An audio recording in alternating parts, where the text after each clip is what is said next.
주 없이 살 수 없네 나 혼자 못 서리 힘없고 부족하며 지혜도 없으니 내 주는 나의 생명 또 나의 힘이라 주님을 의지하여 지혜를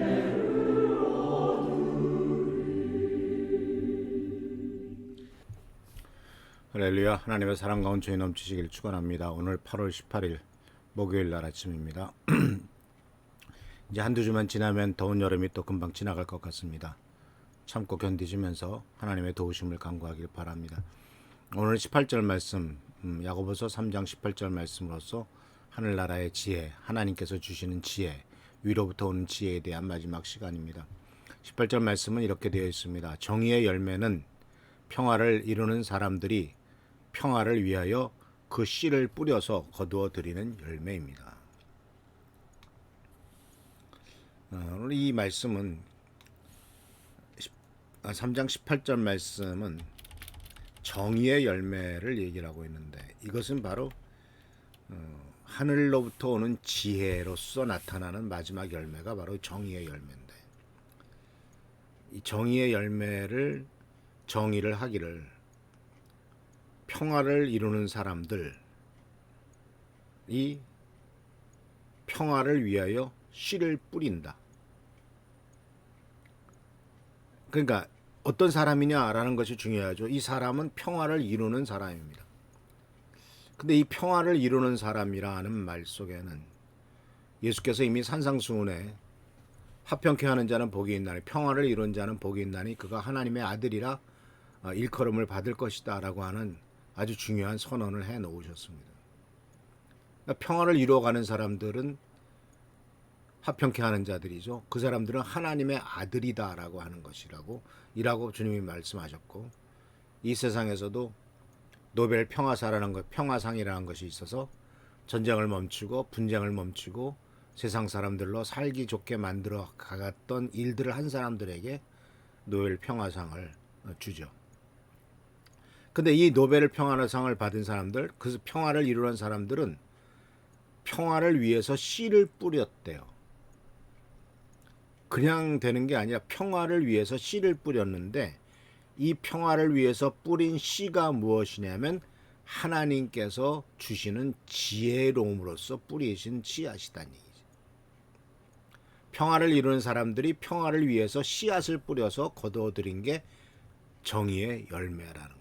그러니까 이 정의의 열매가 평화를 위해서 뿌려진 씨로서 나타나는 게 정의의 열매라는 거죠. 그래서 정의의 열매는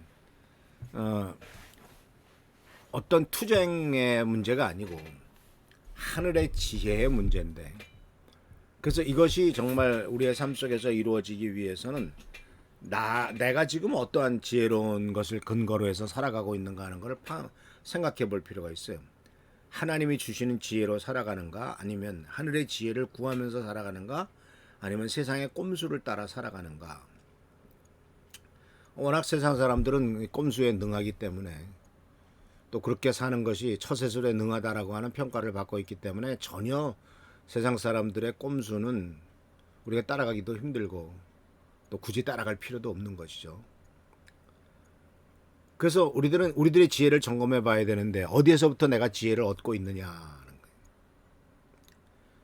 인간관계에서 어떻게 지혜로운 사람이 되어서 모든 사람이 말하는 평화를 누릴 수가 있을까? 다른 사람들 관계 속에서 지혜롭게 행동함으로써 평화의 열매를 누리는. 그래서 이것은 내가 지혜롭다고 저렇게 된다라고 선포해서 되는 것도 아니고요. 결심해서 되는 것도 아니에요. 지식과 지혜는 다르죠. 지식은 교육을 통해서 공부함으로써 얻을 수 있지만 지혜는 하나님으로부터 오는 겁니다. 그래서 하나님을 경외하는 것이 지혜의 근본이다라는 말씀, 것은 하나님을 두려워하고 하나님을 의지할 때 참된 지혜가 온다는 거예요. 지식을 얻으려면 주위를 돌아보고 유튜브 찾아보면 돼요. 지혜를 얻으려면은 많은 것을 듣고 많은 것을 또 배우려고 하면 돼요. 그러나 지식을 얻으려고 한다면은 그렇게 해서는 안 돼요. 지혜를 얻으려고 하면 그렇게 해서는 안 돼요. 지혜를 얻으려고 한다면 위를 쳐다봐야 돼요. 하나님을 경외하는 것이 지혜의 근본이라고 그랬잖아요. 지식은 지성에서부터 얻지만요, 지혜는 계시에서부터 오는 거예요. 지식은 무언가 우리가 배운 거지만요, 지혜는 하나님이 주시는 은사예요. 그렇기 때문에 사실 지혜는 간구해야 돼요. 지식은 학문을 닦듯이 계속 공부하고 닦아야 되지만 지혜는 하나님 앞에 기도해야 돼요. 야고보서 1장 5절에 뭐라고 말했습니까? 만약 너희가 누구든지, 여러분 가운데 누구든지 지혜가 부족하거든 모든 사람에게 아낌없이 주시고 나무라지 않으시는 하나님께 구하십시오. 그리하면 받을 것입니다. 지혜가 부족하면 하나님 앞에 구하래요. 분명히 아십시오. 지식이 부족하거든이 아니에요. 지혜가 부족하거든요. 그래서 하나님께서 주시는 지혜는 정말 하나님이 주시는 것이니까 하루에 50번이라도, 아니면 문제가 터질 때마다, 하나님의 도우심이 필요할 때마다 하나님 나에게 지혜를 주십시오. 내가 깨닫게 해 주십시오. 내가 뭔가 좀 알게 해 주십시오라고 우리들은 기도해야 돼요. 그리고 또 골로새서 2장 3절 말씀을 기억하십시오. 이렇게 되어 있습니다. 그리스도 안에는 모든 지혜와 지식의 보화가 감추어져 있습니다. 지식까지도 나온대. In him lie hidden all the treasures of wisdom and knowledge.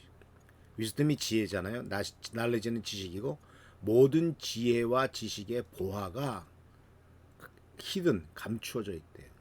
그러니까 예수님을 모셔드리고 예수님과 함께 살면은 지혜와 지식의 근원이신 예수께서 우리들의 인생을 인도하시고 축복 가운데로 나아가게 할 것 아닙니까? 그러니까 가장 지혜로운 일은 우리의 삶을 예수께 드리는 거예요. 그래서 예수님께서 우리의 삶을 인도하시도록 하는 거예요. 그 한 대 박도 안 되는 머리를 이용해서 그것으로 뭔가를 해보려고 하지 말고, 하나님께 우리들 자신을, 예수님께 우리의 삶을 드려서 예수님께서 가장 좋은 길로 우리들을 인도하시도록 그렇게 맡기는 것, 이것이 바로 가장 지혜로운 삶이다라고 주님이 우리들에게 가르쳐주고 계십니다. 그래서 사랑하는 성도 여러분, 우리가 얼마나 지혜로운가, 나의 지혜를 내가 계속 하나님으로부터 구하고 있는가 하는 것을 점검해 보시기를 바랍니다. 주님께서는 우리들에게 그것을 주실 겁니다. 또 야고보 사도가 약속하셨던 것처럼, 또 권면하고 있는 것처럼 하나님 앞에 구하는 여러분 되시길 바라고, 그러므로 이 모든 정의의 열매를 우리의 삶 속에 맺혀가는 우리가 되기를 축원합니다. 기도하겠습니다.